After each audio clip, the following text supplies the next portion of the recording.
Benson, do you think you did enough to win that fight? Do you think you deserve to win? I felt like I was toothpicking this whole fight. I felt I definitely did enough to deserve to get my hand raised, get a W. Yeah. Did you notice that he had broken his hand early in the fight? I wasn't quite sure what it was, to be honest. I won't lie. I didn't know like anything was broken or that damaged. I saw him do like this a couple of times, shake his hand out, and then I just kept trying to like hit it, like flip at it, kick it and stuff. I think I kicked it a couple times and landed like not like a super hard kick, but just enough to annoy him, to bug him. And how do you feel about wins like this? Because it's not the first time you've had a disputed decision, a controversial. Do you care at all? Like, does this feel like any kind of win for you? Hey, getting a W inside the UFC. Let's see how you do it and see how you take it. I like W's. I like getting my hand raised. I'll take it any way I can get it. You slip on a banana peel by the skin of my teeth, by any means, you know. Question, guys? Mr. Wyman, can you talk about getting back on track? I know that the title fight was not the way you wanted it to go, but and you had some issues with the stoppage then, but this seems to be the kind of way to get people's attention again with the stoppage.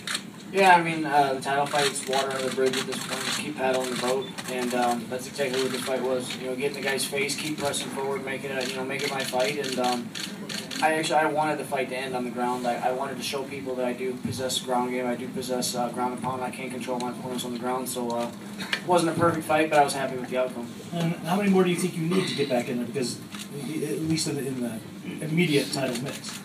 I guess that depends on my next opponent. It could be 2 fights. It could be 1 fight. It could be 4 fights. It all depends on who they put in front of me next. Question for Jeremy over here too. Obviously, huge win for you tonight over a top 10 guy. Can you kind of talk about the victory and also this featherweight move for you? I mean, 3-0 now. Now you beat a top 10 fighter. Where do you feel like you do fit in the division? I think Darren Elkins is top 10, so I feel like I got the win tonight. It puts me right there in top 10. I feel great at 145 pounds and just getting better every day. And yeah, I'm just really enjoying it, man. How is your confidence at this weight class? Because obviously you've fought some real killers at lightweight, Cowboy being one of them, of course. But you seem to have real confidence, kind of stalking forward, not really fearing much of what he was doing. Is that just the confidence, the power in what you bring to this division? Yeah, I really don't focus too much on my opponent and like what they're trying to do. I just focus on me, what I can do, what I'm capable of. I know I can knock anybody out with one punch in pretty much any weight class. And just very confident. 145 pounds, I feel great. I feel like my athleticism is really carrying through. Darren Elkins is a tough guy, and I knew he was just going to be taking me down, trying to do that aspect. But it was a real test for me tonight. I think a lot of people in the media, probably saw this guy, taking me down, doing all that. So we shut him up. We stopped him, and we did our thing. Question for Benson. Benson, you told me before the fight that line him up. Whoever's supposed to get a title shot, you'll take him on. Do you still feel that way now, getting another win like this? And because you are in kind of a weird position, because you got to wait for, I would assume, at least Pettis to fight at least once more, maybe even twice before you get back in there if he remains champion. I say my opinion in this matter counts for about that much, probably less than that. That's how much my opinion matters. It doesn't matter at all what I think or how I feel. It matters to DW, Joe Silva, and Charles Kelby.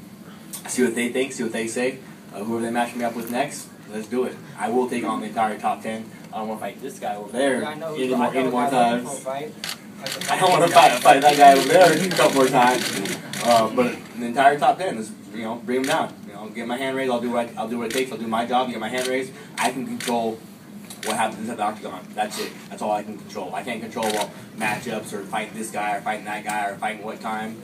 The UFC calls you up and say, hey, do you want to fight this day, this time? You can say yes, or you can only say yes. What do you mean? Yes, exactly. There's no real option with the UFC, So whenever the UFC calls me up and says, "Hey, let's do it on this day, this time," I'll be ready and I'll do what it takes to get my hand raised.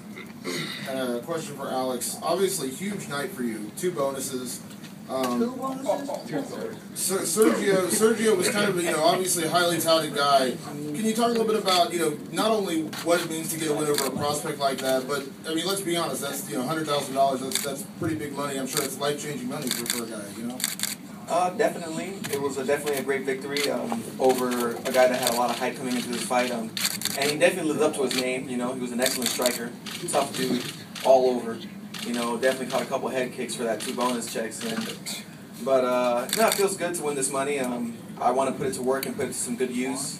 I feel pretty good about not spending it frivolously. I want to be able to invest it into something that might grow later on in the future. This question for Josh. Josh, you seem to have a lot of takedowns. Was that part of your game plan? And when you noticed something was wrong with your hand, did you have to change your strategy with that? Yeah, the whole strategy went out the door once the hand was gone. It was hard for me to punch. I mean, every time I punched, my thumb would just stick out, so it would bend it back, you know, and then the hand just started getting worse and worse. So I just stopped punching and just let him try to get off and get to the body lock and take him down. I mean, there's nothing I could do. I could barely lock my hands either around his waist, so that's why, if you notice, I kept going to the high crotch, trying to lift him and get him down that way, or catch him and kick and taking him down, because couldn't really lock my hands. Question for Alex. Now, did you just see that submission at the end, or maybe just see some flashes, or you could have caught him with that earlier? You knew it was going to be there. I did think about I might have submitted him, but I was actually looking for the reverse triangle when he would go for those takedowns, and I was trying to wrap up his head and arm, but it wasn't necessarily there. Once he went for the heel hook, I kind of felt myself, oh look, I've been in this position before, I know how to take the bag from here. So it was kind of like going through the motions. We practiced it a lot in the lab, and I was able to secure that rear naked choke, and once I sunk my hand in, I knew it was in pretty deep. I know I was in short time, but I felt nothing but neck, so I was confident that he was going to tap after that.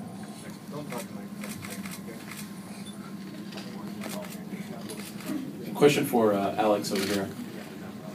I believe, correct me if I'm wrong, I believe you came out to a song called One Trick Pony, right? Yes, by Paul Simon. Yes. Was that your take on Sergio Pettis? Were you trying to say something about it? No, not at all. I just really like the song. It's one of my favorite songs in the entire world. Paul Simon, I think, is one of the greatest singers and songwriters of our time, or before my time. But sing a little bit of it. I like that part when he goes, looks so easy, it looks so clean, yeah, moves like God's immaculate machine. So if anything, I would consider myself one trick pony. It's great to watch you like this, talking about investing and things, and just seeing your maturation, because at one point you might have been one of those guys on Tough that was just, you know, put on the show because you're a great character, but never really developed into a UFC fighter. It feels like you've matured a lot over the last year. So would you agree with that? And why? How have you done that? Well, definitely a couple ass whoopings definitely helped me mature and grow into a better person. It helped me reflect upon myself, and instead of trying to see the layers that covered me, I always started to unpeel and find what lied beneath. Do you think you will get a big fight now? Because you've kind of been in that sort of, you know, top undercard fight, but nothing really big on a main card yet. Well, I feel that I should. I mean, the last card that I was supposed to be on in Australia got canceled, and I was the co-main event on that one. So hopefully I think this should propel me up into the main card spots, you know, fighting some top 10 guys. There's nothing left for me to do but get better, and only hope that they can give me some guy that's up there.